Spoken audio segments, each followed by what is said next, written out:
Welcome to the wrap-up video for the 25 days of Whiskey Christmas. Today is December 31st, 2023, New Year's Eve. We finished our last video about 7 days ago on Christmas Day, and since then, I've had a bunch of people respond, whether it be on social media platforms, here on YouTube, or even text messages, letting me know they would love to see a wrap-up video. I'd kind of planned one, and so I'm happy to oblige. Also received from 5 of you, you know who you are, messages during this last week that said, hey, my day just isn't the same, not being able to either start it or finish it with a video with you and some bourbon. From the heart, that touched me. I appreciate that kind of stuff. That was, doing that series was fun, and it means a lot that it was, means a lot to me that it meant a lot to a lot of you. So what we're going to do today is we're going to share some numbers, some actual viewing numbers. We are also going to show some swag that I got for Christmas. And we're also, stay till the end of this video, because I am going to share my favorite videos from the series, as well as my favorite bourbons. And I'll also share my least. So let's get into it.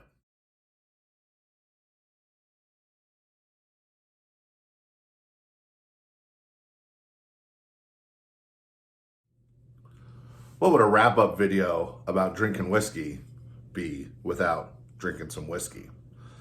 The missus, besides buying me this cool shirt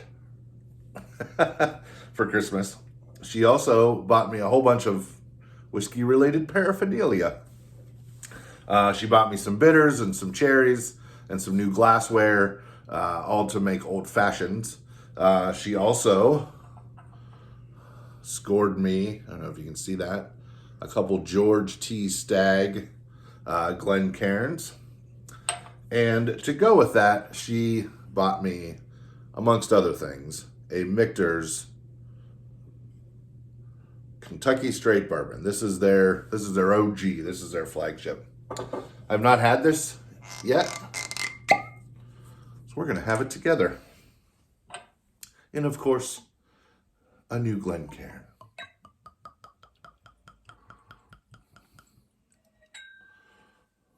Looks good. Cap that sucker back up. So, first thing that we'll do, we'll let this air out for a minute. Let's talk about some actual numbers from the videos. I won't bore you with this too much, but I think these are neat. Get it neat.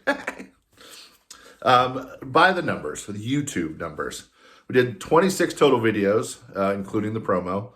And as of last night, that equates to 1,888 individual views.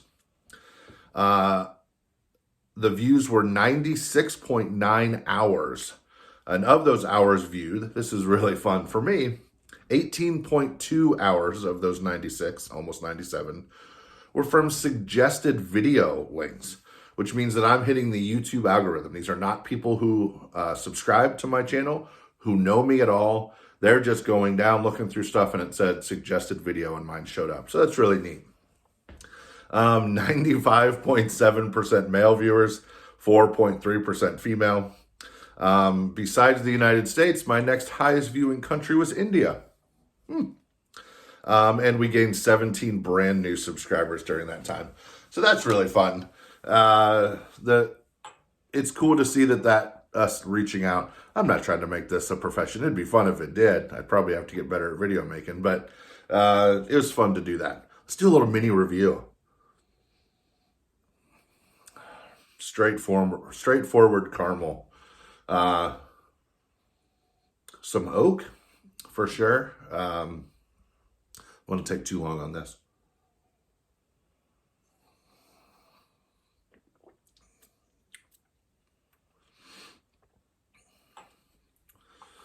Good comparison to the nose, to the palate. Some caramel, some oak. There's a sweetness there. maybe vanilla, but it's a little sweeter. Like a sugary sweet, like maybe even like a brown sugar cookie. So some grains in there. Ah, that's really good. I knew I was gonna like that one, so not too surprised there. Let's do some actual video numbers. The most viewed video was day 1, probably not surprising. Then followed by a tie between day 5 and 23. The least viewed video was day 20, but it did have 5 likes. So the most liked video was day 1, followed by day 2, and then day 3. I think everyone was it was new, it was fresh, everybody was having a good time with it. The most commented video was day 3 and day 14. Each of those had 8 comments each. There are multiple videos with no comments, but there were no videos that didn't have any likes, which makes me feel good. And my favorite videos to make, interestingly enough, they were both the Old Granddad videos. The Old Granddad 114, I was scared to death about that one going in from all the things that I'd read about it. So that turned out to be a fun video. And then the Old Granddad Bonded video was a really fun video to do, mostly because the missus was in the room and it got a cool story about her granddad. So let's do a costume change, and I'll show you kind of what else I got for Christmas presents.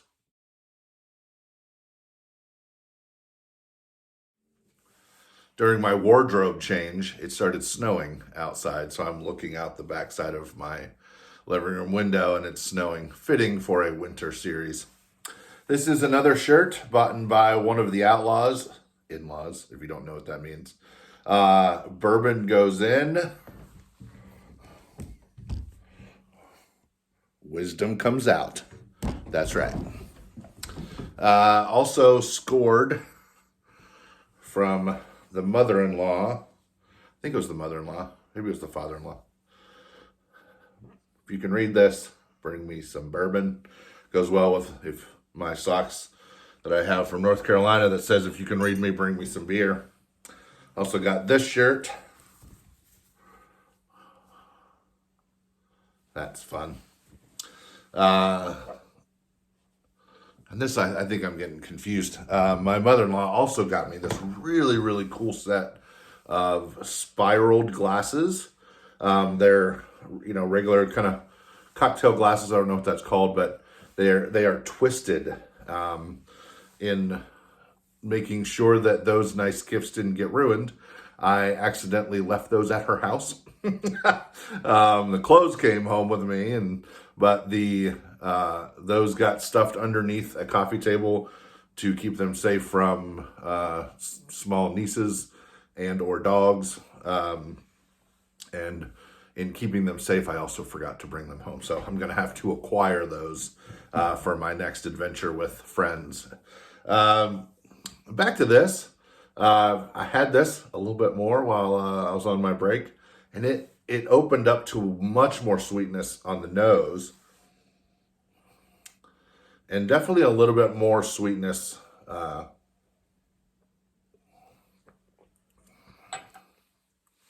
on the palate as well. Let's go to the actual whiskey numbers. The highest proof whiskey that we had was the Jack Daniel's Single Barrel Proof at 128.8, followed closely by the 1792 at 125.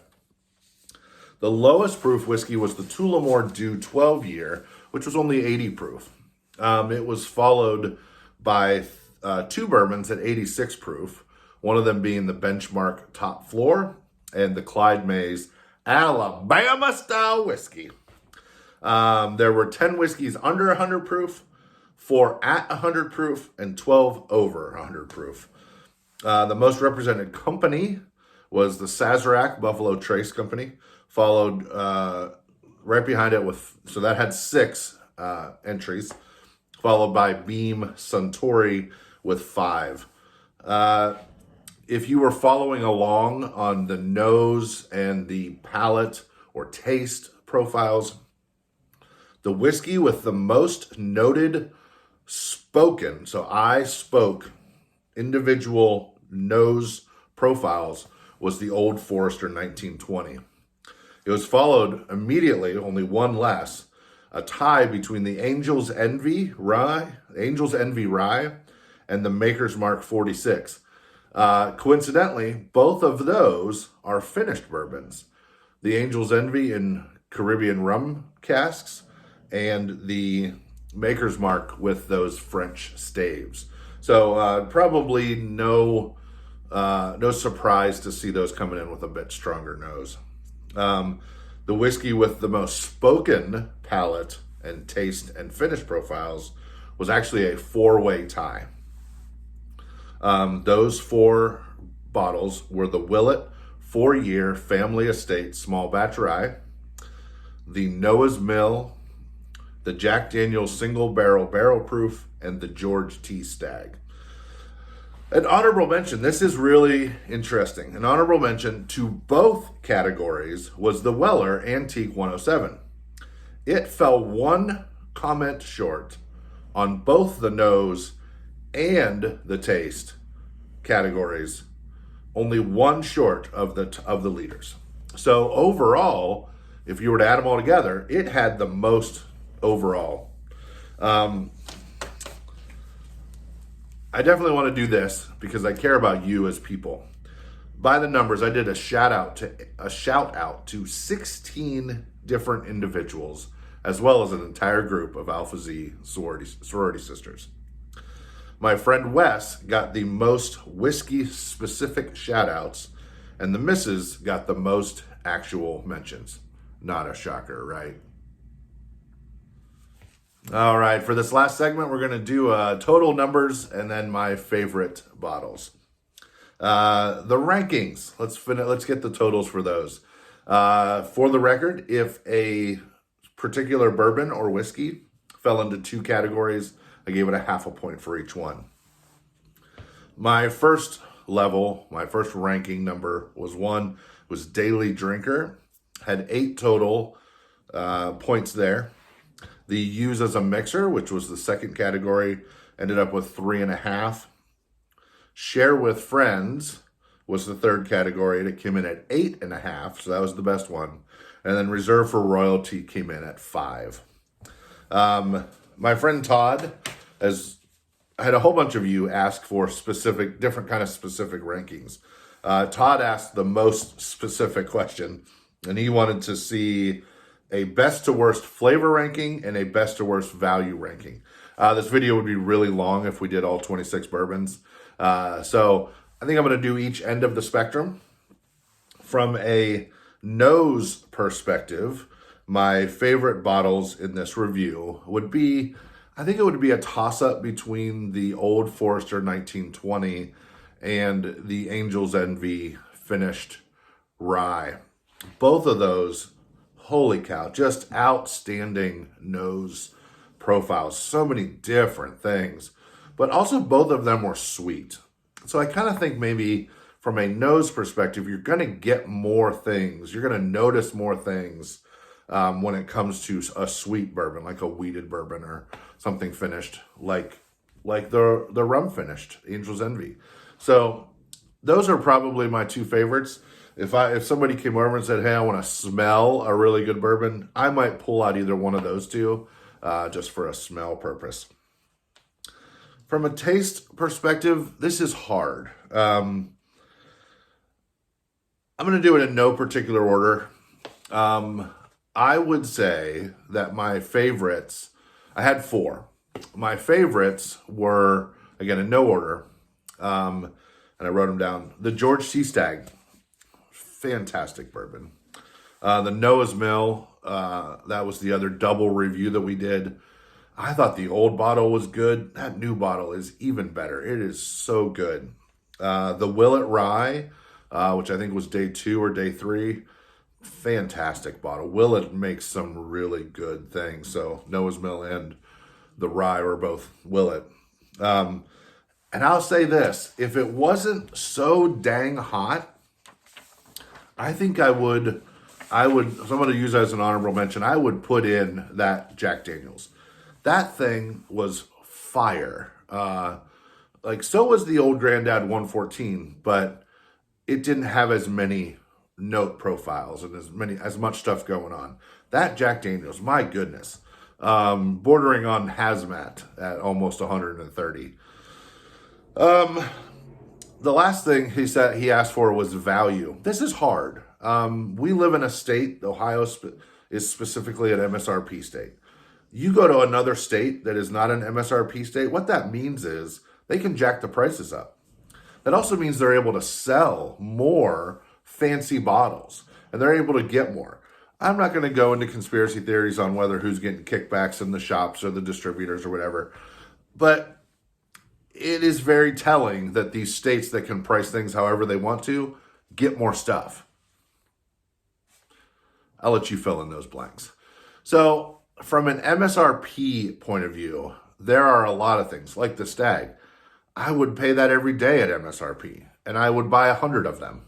I would give them out as gifts, but you can't find that. There are so many of the bottles that I have here that I just came into by happenstance or by luck. Those bottles on the secondary market are ridiculously expensive and I wouldn't go out and purchase them. So I think that I have to rank for value. I have to rank things by what I can find. What I can go to my local stores, and everybody's going to be different in their region. What I can go to my stores and get the most taste for the least amount of money. And I think that those really boil down to, I'm going to say the Old Granddad Bonded, the Wild Turkey 101, and definitely that Benchmark Top Floor. The first two, $24.99. The Benchmark, $14.99. I mean, for that price, the amount of flavor that you're getting for those are killer values. Those are really good. My final ranking, you asked for worst. I think the worst is kind of there. I didn't enjoy the 1792 neat. I do enjoy it with water. So I don't know that that's a good comparison. I also didn't like the Sazerac, the Sazerac Rye. It fell so short of my expectations. And maybe that's the problem. Maybe I shouldn't have gone in with it. So specific expectations. And there are a few others that I just, they didn't do everything for me that I thought they would. But we'll leave it at those two. But final thing, I'm going to get these bottles out because this is worth sharing. So my final, what were my favorite bottles? What were my favorite, of all the 25 that I did, of my own selection, what were they? I'm going to go honorable mention, and then I'll do runner-up, and then my first one. Honorable mention, Noah's Mill. Fantastic. Love this bottle. I will hopefully try to get more of that. Old Forester, 1920. Also love this. Thankfully, my boss Brian bought me another bottle, so I'm ready to go. And then the other one, this is a go-to in my bar, the Wild Turkey Rare Breed. Those are my three honorable mentions. Those were all very good, great noses, great palates. They're not overpriced. Quality things. My runner-up, my second place. And I was surprised at this. I've gotten a lot of bottles this year. I've purchased a lot of bottles in this last 12 months. This sat on the back shelf because it just wasn't thought of a lot and I don't drink a lot. And so this didn't get drank a lot except when I bought it last year. Maker's Mark French Oat, number 46. I bought this for myself for my birthday last year in August. This was all mostly drank between August and Christmas of last year. When I finished my review for the 25 Days of Whiskey Christmas, I poured myself another glass of this, and that's what I had with dinner. This is really, really good. Number one bottle. Any guesses?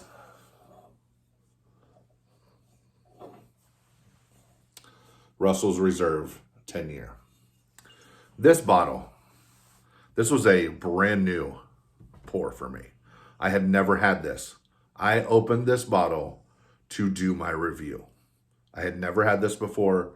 I knew I liked Russell's, but this is fantastic. It also was poured another glass for me the night that I did that review. So this is my favorite bourbon of the 25 Days of Whiskey Christmas. Thank you so much for joining. Love to see your comments. Love to see if you thought my ranking was terrible. I'd really love to hear from you. If you've made it this far, give me a thumbs up. Give me a comment. Let me know if we'd like to do this again. If you'd like to see something different. I'm all for it. So, Happy New Year to all of you. Love you all. Thank you all for being a part of this.